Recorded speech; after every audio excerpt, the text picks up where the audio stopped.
आप सभी दर्शकों का स्वागत है आज की हमारी लेसन स्टडी में। व्यक्तिगत गवाही की सामर्थ आज के हमारे चर्चा का विषय रहेगा। पैनल में आज हमारे साथ रहेंगे doctor BD Singh, pastor Lal and pastor William Bhatti. आइए हम अपनी चर्चा को जारी रखते हैं। जानते हैं पास्टर पीएम लाल से कि व्यक्तिगत गवाही क्यों जरूरी है। थैंक यू नितिका, आपने बहुत अच्छा प्रश्न पूछा। और मैं यहाँ तक सोचता हूँ कि जब कोई इंसान प्रभु यीशु मसीह में नए जन्म का अनुभव कर लेता है तो ये बहुत ज़रूरी है उसके लिए कि उस नए जन्म की खुशखबरी, सुसमाचार जो है अपने साथियों के साथ, अपने भाई बहनों के साथ और अपने लोगों के बीच में जब वो बांटे।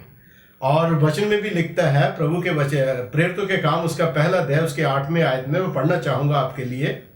जहाँ लिखता है, परंतु जब पवित्र आत्मा तुम पर आएगा तब तुम सामर्थ पाओगे और यरूशलेम और सारे यहूदिया और सामरिया में और पृथ्वी की छोर तक मेरे गवाह होंगे। तो प्रभु का अनुभव प्राप्त करने के बाद ये ज़रूरी है कि हम उसके लिए गवाह बने और उसके लिए काम करें। देखिए, बाइबल में एक बड़ा अच्छी स्टोरी हमें मिलती है जिसको हम मरकुस उसका 5वां अध्याय और फिर उसके बाद वो स्टोरी चलती है। यहाँ पर हम देखते हैं कि एक आदमी है जिसमें बहुत सारी बदरूहें हैं और इतनी सारी बदरूहें हैं कि उसको लोग बाग चेनों से बांध के रखते थे और वो चेनें भी तोड़वा कर आ जाता था। चेनों को तोड़कर आ जाता और लोगों को बहुत परेशान करता था।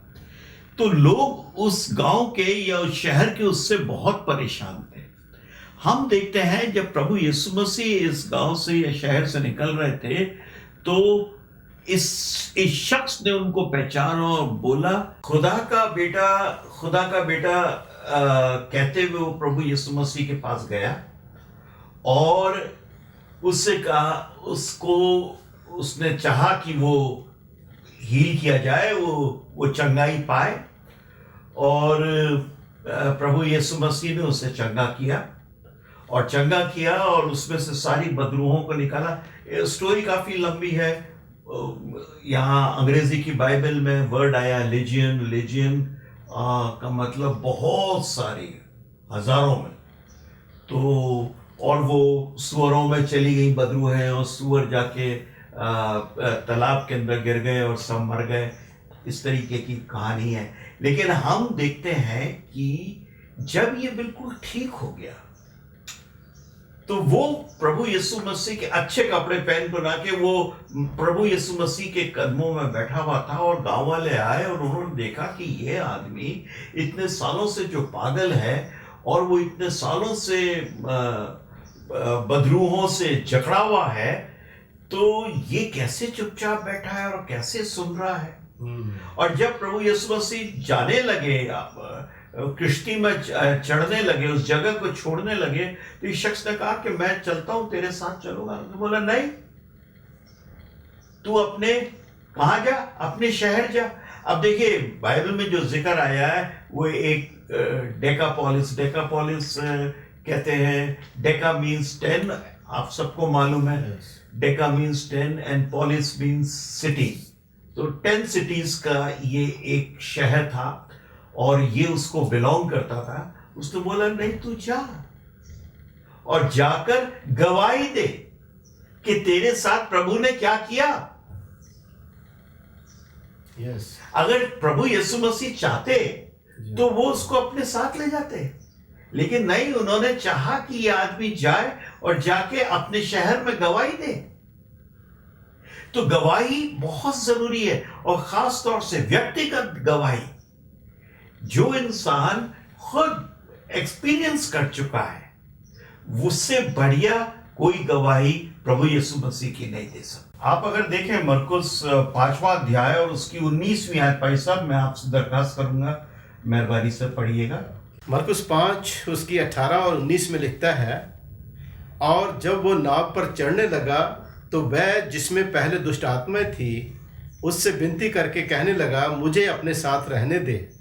परंतु उसने उसे आज्ञा ना दी और उससे कहा, अपने घर जाकर अपने लोगों को बता कि तुझ पर दया करके प्रभु ने तेरे लिए कैसे बड़े काम किए। तो साफ जाहिर है कि प्रभु चाहता है कि हम अपनी व्यक्तिगत गवाही दें।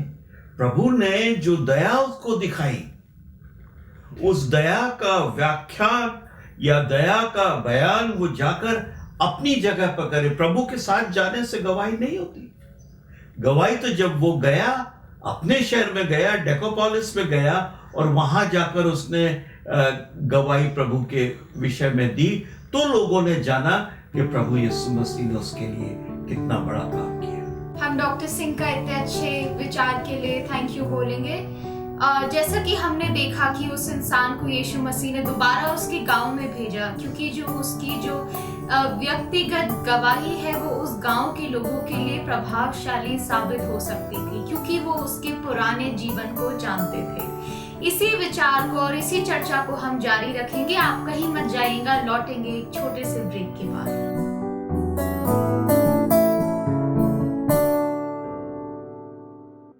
दर्शकों का फिर से स्वागत है हमारी लेसन स्टडी में। आइए हम अपनी चर्चा जारी रखते हैं। हम पास्टर भट्टी से पूछेंगे कि क्या चीज है जो हमें मोटिवेट करती है हमारी पर्सनल गवाही, हमारी व्यक्तिगत गवाही देने में। थैंक यू नितिका, बड़ा अच्छा सवाल जो आपने पूछा है।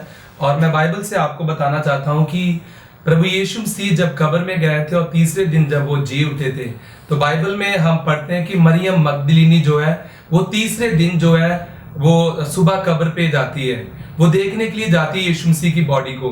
लेकिन जब वो वहां पर पहुंचती है तो वो उस कब्र को खाली पाती है, खाली देखती है कि उसमें कोई नहीं है। और वहां पर दूत जो है वो भी उसकी एक प्रभु यीशु मसीह की गवाही जो देते हैं कि जिनको आप मुर्दों में ढूंढ रहे हो वो जी उठा है।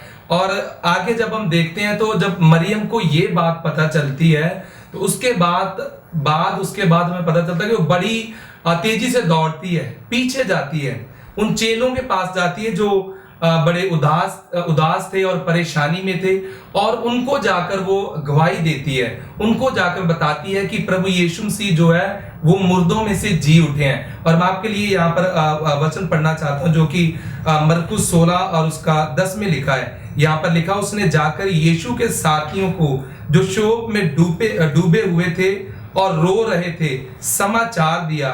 उन्होंने ये सुनकर कि वह जीवित है और उसने उसे देखा है।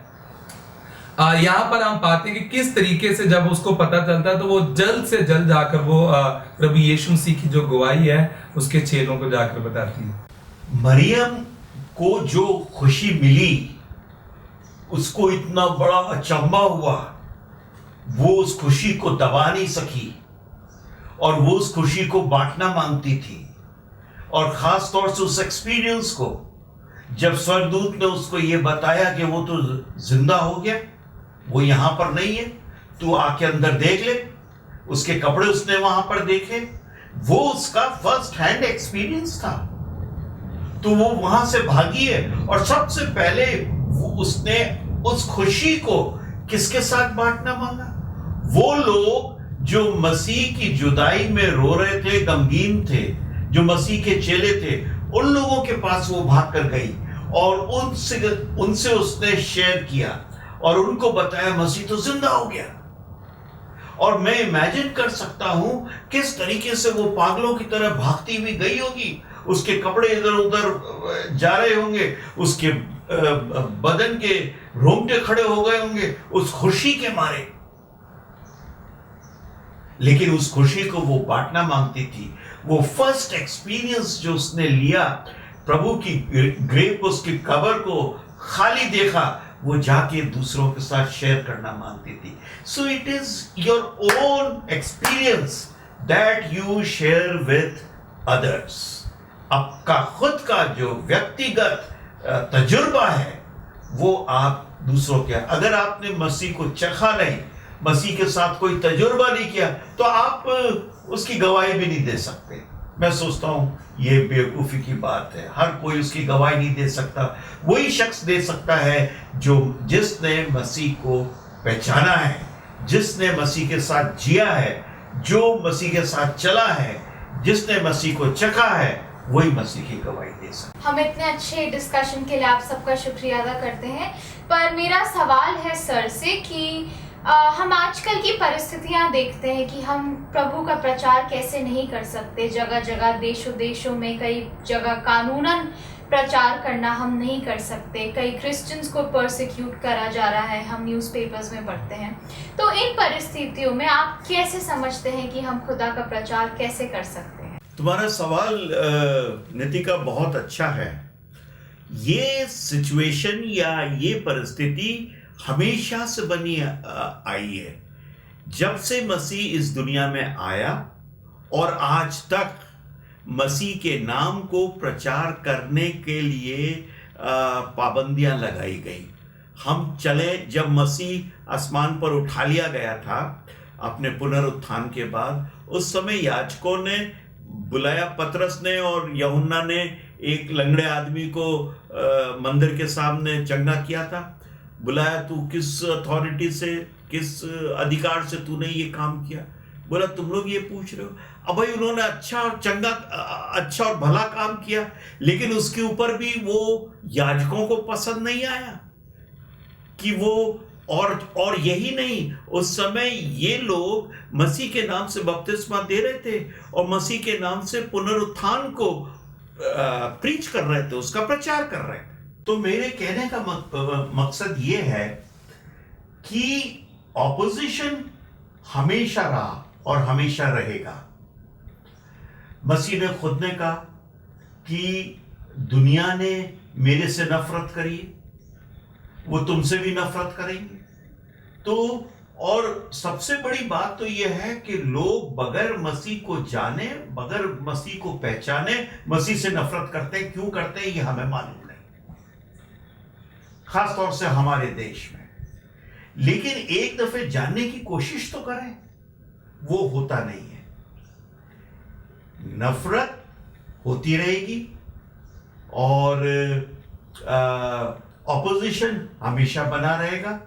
लेकिन इसका यह मतलब नहीं कि हम मसीह का प्रचार करना या मसीह की मोहब्बत को बांटना या उसने जो इतना बड़ा बलिदान मनुष्य के लिए किया, तमाम संसार के लिए किया, उसको हम अपनी जेब में लिए बैठे रहें या अपने दिलों में लेके बैठे रहें। मैं सोचता हूं ये सही नहीं होगा और उस मसीह के लिए सही नहीं होगा जो मसीह को चख चुका है। आपने समझाया बहुत अच्छा, पर अभी भी मेरे को मेरे सवाल का जवाब नहीं मिला। क्या हमें इन परिस्थितियों में फिर भी प्रचार करना चाहिए? नितिका, बात यह है कि हमें किसका हुक्म सुनना चाहिए। पौल खड़े होकर अग्रिप्पा बादशाह के सामने उसने यही सवाल किया था, who should we listen to, the god of heaven और you as the king of this place. तो ये एक इंडिविजुअल को डिसाइड करना है कि ये कैसे करें। मैं चाहूंगा पादरी साहब हमारे लिए एक आयत पढ़ें, प्रेरितों के काम उसका 4 बाब और पहली 2 आयतें।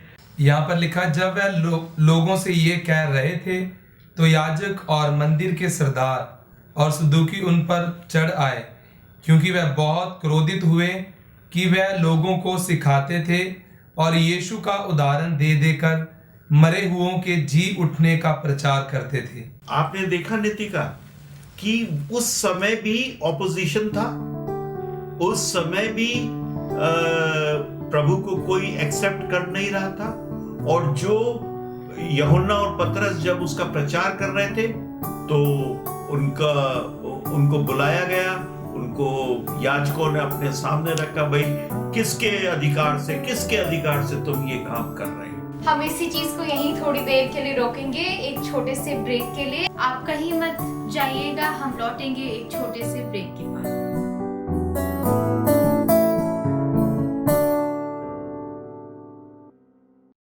Welcome back. आइए आप सभी का स्वागत है दोबारा, इस चर्चा को जारी रखते हैं। हमारा सवाल है एक कि अगर इतना ऑपोजिशन है खुदा का नाम फैलाने के लिए, तो हम उसका कमर्शियल ऐड ही क्यों नहीं कर देते, उसका कमर्शियल विज्ञापन क्यों नहीं कर देते उसके नाम का? हाँ, कह तो तुम सही रहे हो कि कमर्शियल कर दे। एक चीज का ध्यान रखना पड़ेगा, प्रभु यीशु मसीह का प्रेम एक प्रोडक्ट नहीं है, वो साबुन नहीं है, वो पाउडर नहीं है, वो टूथपेस्ट नहीं है जिसका आप कमर्शियल विज्ञापन कर दो। उसका प्रेम है जो इसी चीज को तो हम सीख रहे हैं, उसका प्रेम है जिसको हमें चखना है, और जो चख लेगा वही उसका प्रचार कर सकेगा, वही उसको बांट सकेगा, वही अपने किसी मित्र के साथ, अपने रिश्तेदार के साथ और किसी के साथ वो उसको शेयर कर सकेगा। ये कहना मैं सोचता हूँ ठीक नहीं होगा कि हम उसका कमर्शियल ऐड कर दें, ये कभी नहीं कर सकते। ये एक पर्सनल विश्वास है, एक व्यक्तिगत विश्वास है जो आपको और मेरे को पहले सीखना है, ये एक्सपीरियंस करना है, उसके बाद हम उसको किसी और के साथ बांट सकते हैं। पास्टर भट्टी से मैं चाहूंगा कि वो एक आयत हमारे लिए पढ़े, पहला यूहन्ना उसका पहला बाब, पहली 3 आयतें, बड़ी अच्छी आयत है, और मैं चाहूंगा आप लोग इसको सुने, और नहीं सिर्फ आप लोग सुने, मैं चाहूंगा हमारे सारे दर्शकगण भी इस आयत को बड़े गौर से सुने। यहाँ पर लिखा है, जीवन के वचन के विषय में जो आदि से था, जिसे हमने सुना और जिसे अपनी आंखों से देखा, वह जिसे हमने ध्यान से देखा और हाथों से छुआ, ये जीवन प्रकट हुआ और हमने उसे देखा और उसकी गवाही देते हैं, और तुम्हें उस अनंत जीवन का समाचार देते हैं जो पिता के साथ था और हम पर प्रकट हुआ। जो कुछ हमने देखा और सुना है उसका समाचार तुम्हें भी देते हैं, इसीलिए कि तुम भी हमारे साथ सहभागी हो, और हमारी ये सहभागिता पिता के साथ और उसके पुत्र यीशु मसीह के साथ है। सुना आपने, वो यहां पर साफ कह रहा है, यूहन्ना साफ कह रहा है कि जिसको हमने सुना, जिसको हमने देखा, जिसको हमने छुआ, जिसके साथ हम रहे, जिसको हमने एक्सपीरियंस किया, हम उसी का बयान तुम्हारे सामने कर रहे हैं। और मैं सोचता हूं हमारे दर्शकगण भी इसके साथ सहमत होंगे, इस बात के साथ, कि जब तक किसी चीज को हम देख नहीं सकते, देख नहीं लेते, छू नहीं लेते, उसको अनुभव नहीं कर लेते, बिल्कुल सही कह रहे हैं आप, उसका अनुभव नहीं कर लेते, तो हम कैसे उस चीज को किसी और के साथ बांट सकते हैं। So it is personal experience, एक व्यक्तिगत अनुभव है प्रभु यीशु मसीह के साथ, और उसी व्यक्तिगत अनुभव को आप किसी और के साथ बांट सकते हैं। एक बार वापस से 3री आयत पढ़ेंगे पादरी साहब जी। यहाँ यूं लिखा है, जो कुछ हमने देखा और सुना है उसका समाचार तुम्हें भी देते हैं, इसीलिए कि तुम भी हमारे साथ सहभागी हो, और हमारी ये सहभागिता पिता के साथ और उसके पुत्र यीशु मसीह के साथ है। जो कुछ भी हमने सुना है और देखा है, बड़े साफ साफ वो यूहन्ना यहां पर बता रहा है, सुना है और देखा है, तो वो विटनेसेस हो गए ना। अब वो चूंकि खुद गवाह हैं, वो प्रभु की गवाही दे रहे हैं, उन्होंने प्रभु को चख लिया।